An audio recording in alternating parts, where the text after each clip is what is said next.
Tervetuloa mukaan. Tänään meillä on aiheena asia, joka koskettaa tosi monia, hybridityön tulevaisuus ja erityisesti vuosi 2025. Aivan. Ja se yritysten kasvava paine saada jengi takaisin toimistoille. Se tuntuu olevan nyt pinnalla. Juuri se. Meillä on tässä pohjana yksi artikkeli, Hybridityön tulevaisuus 2025, toimistolle paluun haasteet. Käydään läpi, mitä se pitää sisällään. Joo, puretaan vähän sitä, miksi tämä muutos tapahtuu ja mitäs kaikkea siitä voi seurata. Mennään siis asiaan. Vuosi 2025 näyttää siis tuovan tiukennuksia tähän hybridityöhön vai mitä? Kyllä, siltä se kovasti vaikuttaa. Isot jenkkifirmathan aloitti tämän jo viime vuonna. Niin just, Amazon, UPS, Salesforce, ne alkoivat hoputa väkeä takaisin toimistolle. Ja Amazon meni vielä pidemmälle, eikö niin? Joo, tämän vuoden alussa. Kaikki työntekijät toimistolle, siis 5 päivänä viikossa, tammikuun alusta lähtien. Aika radikaalia. Niinpä. Ja toimitusjohtaja Andy Jassy perusteli sitä sillä, että halutaan palauttaa se pandemiaa edeltävä toimistokulttuuri. Ja parantaa yhteistyötä ja innovaatiota. Se on se klassinen perustelu. Se on, mutta kaikki ei kuitenkaan mene ihan näin tiukasti. Ei suinkaan. Ja tässä tullaan siihen mielenkiintoiseen kohtaan. Vaikka Amazonin kaltaiset jätit näyttää tiettyä suuntaa, niin monet muut firmat yrittää pitää kiinni joustavuudesta. Kuten esimerkiksi? No, vaikkapa British Telecom siellä Isossa Britanniassa, ne ilmoitti omille 10 000 toimistotyöntekijöilleen sellaisen mallista kuin 3 yhdessä, 2 missä tahansa. Eli 3 päivää toimistolla. Just. Ja sitten konsulttifirma PwC, heillä on 26 000 työntekijää, niin heiltä vaaditaan vähintään 3 toimisto- tai asiakaspäivää viikkoon. Ja ne aikoo myös seurata sitä läsnäoloa tarkemmin, mainittiin artikkelissa. Kyllä. Mutta tässä on se jännä juttu.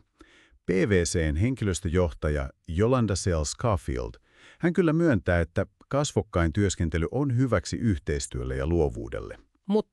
Mutta hän uskoo silti, että hybridityö säilyy. Ja viittaa tutkimuksiin, joiden mukaan juuri hybridin työntekijät on tyytyväisimpiä ja pystyy keskittymään parhaiten. Siinä se jännite just on. Toisaalta halutaan sitä yhteisöllisyyttä, niitä toimiston käytäväkeskusteluja. Niin, sitä synergiaa. Mutta toisaalta arvostetaan sitä joustavuutta, mikä on opittu. Lähteessä mainittiin myös Harvardin taloustieteilijöiden näkemys. Joo, että hybridimallit voi olla ratkaisevia, kun kilpaillaan niistä parhaista osaajista. Aivan. Ja sitten tämä EduBirdie-portaalin henkilöstöpäällikkö Avery Morgan. Hänellä oli aika terävä huomio. Mikäs se oli? No, että jos kokeneiden työntekijöiden suorituskyky vaatii fyysistä läsnäoloa, niin ehkä on palkattu vääriä ihmisiä alun perinkin. Oho, aika suoraan sanottu, mutta siinä on kyllä pointtinsa. On todellakin. Morganin varoitus pitää kyllä ottaa vakavasti. Nämä tiukat RTO-käytännöt, siis Return to Office. Paluu toimistolle, joo. Niin ne voi oikeasti karkottaa ne parhaat tyypit kilpailijoille, varsinkin jos ne muut tarhaa joustavampia malleja, kuten WFA, Work from Anywhere. Työskentele mistä vaan. Juuri niin. Ja jos keskitytään vaan siihen, että onko naama näkyvissä toimistolla, eikä siihen, mitä oikeasti saadaan aikaan. Niin, se syö sitä sitoutumista ja lojaaliutta. Just. Eli saadaan aikaan just päinvastainen efekti kuin mitä yritetään. Ja entäs sitten se pankkisektori? Se tuntui kulkevan ihan omaa reittiään. Joo, se on erikoinen kuvio. JP Morgan Chase, siis yli 300 000 työntekijää. Valtava firma. Ja vaatii käytännössä kaikki takaisin toimistolle 5 päivänä viikossa.